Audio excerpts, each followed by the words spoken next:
E aí, gente, voltei para a gente continuar o assunto que a gente estava falando na aula passada. Então, só para a gente relembrar aqui rapidinho, estávamos falando sobre as diferenças ou as semelhanças dentro do continente europeu, mostrando que o nível de desenvolvimento entre os países da Europa, obviamente, apresenta algumas diferenças, mas não são diferenças tão gritantes assim. E que a gente identifica dentro desse continente três países que são os mais desenvolvidos e que formam aquilo assim, o estado maior dentro do continente europeu: França, Reino Unido e Alemanha. E é sobre eles que a gente vai falar hoje. Você vai entender por que que eles são exatamente esses três países de maior destaque. Valeu? Então vou compartilhar minha tela aqui com vocês e a gente vai dar andamento a esse assunto. Vou aumentar aqui um pouquinho minha carinha. Valeu? Então, primeiro, bora aqui falar rapidinho sobre o caso do Reino Unido em especial. Aliás, é importante que a gente entenda aqui uma coisa, né? Porque assim, muitas vezes os alunos se enrolam um pouquinho com isso. Assim, por que que aqui está escrito Reino Unido, né? E aqui embaixo está escrito, por que que aqui fala de Reino Unido e aqui a gente fala de Inglaterra, né?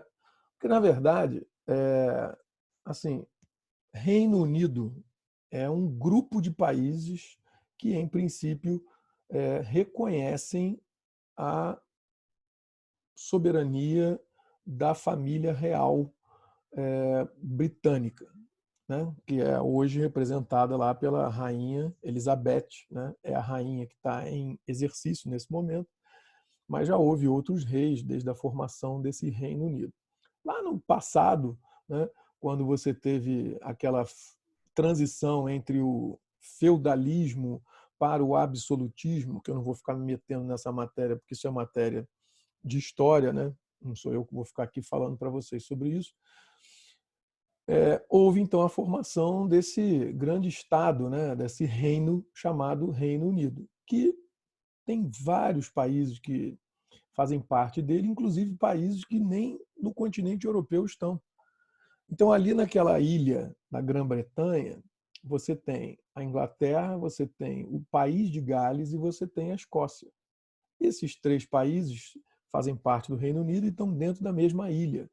Na ilha do lado, que é a ilha da Irlanda, você tem a Irlanda, que faz parte do Reino Unido. Desculpa, a Irlanda do Norte, que faz parte do Reino Unido. E a Irlanda não faz parte, ela se separou há alguns anos numa disputa política, ideológica e tal. Agora, você tem países, por exemplo, que reconhecem, né, a, a coroa britânica como seu soberano apenas por uma questão política, não que eles sejam subjugados ou subordinados a essa coroa de alguma maneira no sentido político. Mas assim, eles fazem parte de um grupo chamado Commonwealth, ou seja, uma comunidade britânica. E esses países são alguns, né? Não vou citar todos aqui: a Austrália, Nova Zelândia, o próprio Canadá, a Guiana Inglesa. Então, assim, esse Reino Unido, né? Na verdade, quando a gente fala aí, está falando de esse grupo de países. Mas quem se industrializou de verdade mesmo, né? Esse processo do desenvolvimento começou num desses países que foi especificamente a Inglaterra. Então, por isso que de vez em quando a gente fala em Reino Unido, de vez em quando a gente fala em Inglaterra. Bom, você já estudou isso em história também, então não é nenhuma novidade para você, acredito, que houve um fenômeno que é assim um divisor de águas na história da humanidade para você se desenvolver ou não. Esse fenômeno se chama Revolução Industrial. Quem conseguiu fazer uma revolução industrial ao longo de sua história se desenvolveu. Quem não conseguiu fazer isso não conseguiu se desenvolver, ou pelo menos não conseguiu se desenvolver no mesmo nível que os outros. Você ficou dependente, você ficou subjugado, você se transformou num mero fornecedor de matéria-prima, que é o que, por exemplo, aconteceu com todas as colônias, né, dos países europeus após o fenômeno do colonialismo. Então, quem conseguiu fazer uma revolução industrial foi quem se antecipou a esse processo colonialista, né? Ou sobreviveu de alguma maneira, conseguiu se safar de ter se transformado numa colônia. Então, os europeus que colonizaram todo mundo, que eram as metrópoles, grande parte deles conseguiu fazer uma revolução industrial. O Brasil, por exemplo, nunca fez. Países da América do Sul nunca fizeram. Ex-colônias que conseguiram fazer, posso citar exemplo de duas aqui: Estados Unidos, Canadá, ou três até, a própria Austrália. São países que conseguiram, por conta de um modelo de colonialismo diferenciado, conseguiram se safar dessa relação de dependência, mas os outros não, continuaram subdesenvolvidos. Então, quem conseguiu fazer a Revolução Industrial se desenvolveu. E quem conseguiu fazer primeiro isso foi a Inglaterra. Ela conseguiu fazer baseada nesses fatores aqui. Tá? Então, assim, dinheiro que eles tinham, por conta da expansão colonial e trocas, o país conseguiu acumular dinheiro para caramba, exploração de ouro, né, de pedras preciosas e de riquezas e de pau-brasil e de tudo que é produto que você possa imaginar. Ficaram ricos e com esse dinheiro conseguiram, né, bancar essa evolução aí para o processo industrial. Matéria-prima, que na verdade a matéria-prima na época da Revolução Industrial não precisava ser grande coisa, mas podia ser meramente algodão para a indústria têxtil. Mas eles também tiveram um fator extremamente importante, porque indústria significa máquina, e máquina para trabalhar precisa de fonte de energia, e eles tinham uma fonte que era o carvão. E outra, eles tinham ferro para poder fazer as máquinas, fazer os trens, as locomotivas. Então, isso tudo, quando você junta, né, dinheiro, matéria-prima, fonte de energia, aí você tem que juntar um quarto fator, que também é muito importante, que é o quê? Mercado consumidor. Ou seja, se você produz tecido para que a população compre, quanto mais população, mais você vende. Quanto mais você vende, mais você lucra. Então, isso tudo são fatores que a Inglaterra já tinha nessa época e usou isso a seu favor para dar esse salto econômico na frente de todo mundo. E, obviamente, que houve tecnologia, né? Aí foi quando surgiram as máquinas, surgiu a máquina a vapor, surgiu as locomotivas, surgiu... isso só pôde acontecer graças à evolução tecnológica. A França é um país que também é desenvolvido, que também fez uma revolução industrial, só que ela não fez exatamente ao mesmo tempo que a Inglaterra. Ela demorou um pouquinho. Enquanto a Inglaterra fez isso no século XVIII, a França só foi fazer isso no século XIX. Mas tudo bem, isso não foi exatamente um problema, porque a França nunca foi colônia de ninguém. Então ela teve tempo e ela teve a liberdade de poder, né, criar as condições para que ela fizesse uma revolução industrial. Ela teve um pouquinho de diferença aí em relação ao grande lance da França foi o mercado consumidor. Também um pouco se aproveitou do desenvolvimento tecnológico, né? O que ela não tinha era grandes ofertas de de fonte de energia, né? Como, por exemplo, na Inglaterra tinha minas e minas de carvão, a França já não tinha tanto. E o carvão era a fonte de energia da época. Nesse momento aí, século XVIII e XIX, eles ainda não conheciam petróleo, ainda não conseguiam energia atômica, nada disso existia. Então tinha que ter carvão para produzir calor e fazer as máquinas a vapor funcionarem. Tá? E outro país que, na verdade, alcançou isso de alguma maneira foi a Alemanha. A Alemanha teve um desafio um pouco diferente em relação à Inglaterra, em relação à França, porque ela teve que primeiro consolidar o seu Estado. Ela primeiro teve que conseguir fazer um processo chamado de unificação alemã. E que foi um processo que não foi exatamente fácil, né? Você imaginar que você vai juntar dentro de um mesmo país, você tem que ter um poder extremamente exercido ali, né?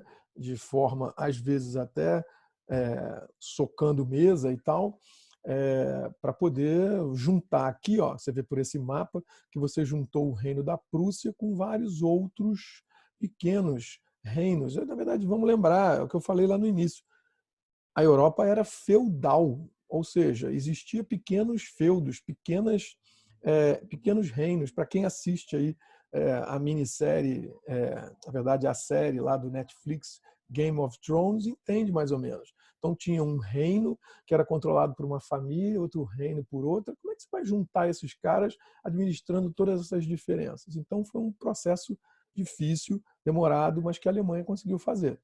E aí só depois disso é que ela conseguiu atingir os avanços tecnológicos e a capitalização necessária para que ela pudesse estabelecer aí as condições necessárias para ela fazer essa revolução industrial. E aí, então, ela conseguiu fazer. Também porque não foi colônia de ninguém. Então, as condições favoráveis se desenvolveram aí após, bem depois da Alemanha, desculpa, da Inglaterra, bem depois da França, só no final do século XIX que a Alemanha foi se tornar realmente um país industrializado. Isso foi mais ou menos no mesmo período que os Estados Unidos. Lá do outro lado do Atlântico também estava se desenvolvendo e também estava começando a desenvolver uma indústria. E isso foi um fator. Só um paralelo importante, assim, o que estava acontecendo no Brasil no final do século XIX? Ou seja, lá em 1800 e alguma coisa. Se você lembrar um pouquinho de história, você vai lembrar que a gente em 1822 ainda estava se tornando independente de Portugal. Ou seja, enquanto a Alemanha estava lá se industrializando, os Estados Unidos estava lá em cima se industrializando, a gente aqui ainda era uma colônia.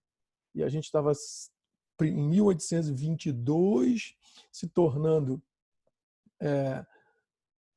independente de Portugal, ou seja, a gente demorou praticamente uns 60 anos para a gente pensar em abolir a escravidão e a gente somente no século XX que a gente foi se transformar numa república. O Brasil ainda era um império, né? Ainda era um império escravocrata, um império agrário. A base da economia brasileira era a produção do quê, gente? De açúcar. Aí depois a gente sai o açúcar, a gente produz café. E lá na França, na Inglaterra, na Alemanha, nos Estados Unidos, os caras já estavam produzindo máquinas, os caras já estavam produzindo trem. Então, assim, você vê que foi uma partida, né, que para eles começou muito mais cedo. A gente só vai entrar no jogo, e mesmo assim a gente só vai entrar no jogo de uma outra forma, muito tempo depois. Praticamente uns 150 anos depois. E isso faz toda a diferença quando você fala em nível de desenvolvimento. Bom, aí a gente está falando de Europa. Aí eu te pergunto, Portugal fez revolução industrial? Espanha chegou a fazer uma revolução industrial? Grécia fez revolução industrial? Então, o que aconteceu com esses caras? Eles ficaram para trás. Por isso, esses 3 países aí são os países que, vamos fazer uma comparação assim, né? Se fosse um campeonato de futebol, esses 3 caras são da primeira divisão, os outros uma segunda divisão e outros até, de repente, de uma terceira divisão. Falou, galera? Então, depois próxima aula, vou continuar falando aqui e vou falar sobre a Segunda Guerra Mundial e que implicações ela teve aí nessa história toda e o que ela teve a ver com essas diferenças ou com essas semelhanças entre esses países. Falou? Vou postar também uma lista de exercícios aí para você sobre esse assunto. Grande abraço, tudo de bom para vocês.